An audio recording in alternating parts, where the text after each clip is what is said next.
6 দফা দাবি আদায়ে আজ রেলপথ অবরোধের ঘোষণা দিয়েছিলেন সরকারি ও বেসরকারি পলিটেকনিক ইনস্টিটিউটের শিক্ষার্থীরা। তবে বেলা 11টা পর্যন্ত সেই কর্মসূচি শিথিল বলে জানিয়েছেন কারিগরি ছাত্র আন্দোলনের প্রতিনিধি জুবায়ের পাটোয়ারি। আরো বিস্তারিত জানাতে পলিটেকনিকের সামনে থেকে যুক্ত হচ্ছেন আমাদের সহকর্মী নাইম আল জিকো। জিকো, শিক্ষা মন্ত্রণালয়ের সঙ্গে শিক্ষার্থীদের বৈঠকের কথা আমরা শুনেছিলাম, বৈঠকটি কি শুরু হয়েছে?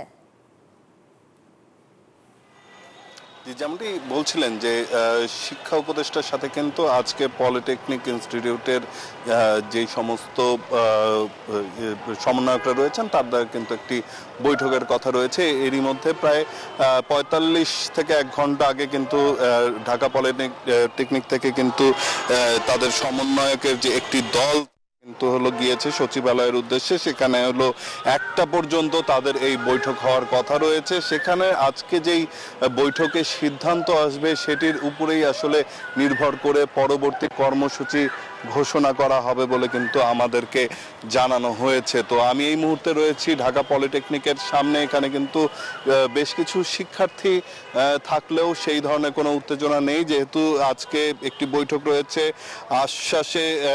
আশ্বাসের একটি বাণী রয়েছে। সো যার কারণে কিন্তু পরবর্তী ঘোষণা না আসা পর্যন্ত তাদের এই কর্মসূচি স্থগিত থাকবে এবং বেলা 1টার পরেই আসলে বোঝা যাবে যে তারা আসলে কি ধরনের কর্মসূচি দেন বা এই কর্মসূচি থেকে সরে আসবেন কিনা। যেমনটি জানেন যে গতকাল অর্থাৎ সেপ্টেম্বর মাসে কিন্তু তারা এই আন্দোলনটি 6 দফার দাবি নিয়ে আন্দোলন করেছিল এবং তখন কিন্তু তাদেরকে আশ্বস্ত করার প্রেক্ষিতেই তারা এই আন্দোলন থেকে সরে এসেছিল। কিন্তু এরপরও যখন সেটি বাস্তবায়ন হয়নি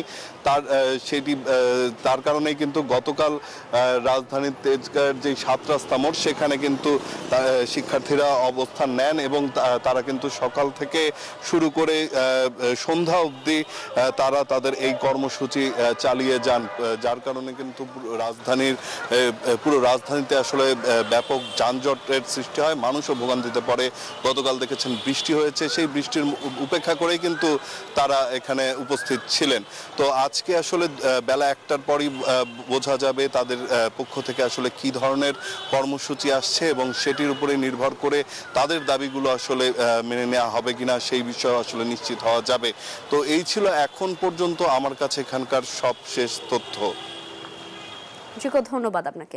বান্ডেল থাকলে প্রতি সেনমানিতে টাকা বাঁচবে। বিকাশ সেনমানি বান্ডেল কিনে জিতুন প্রতি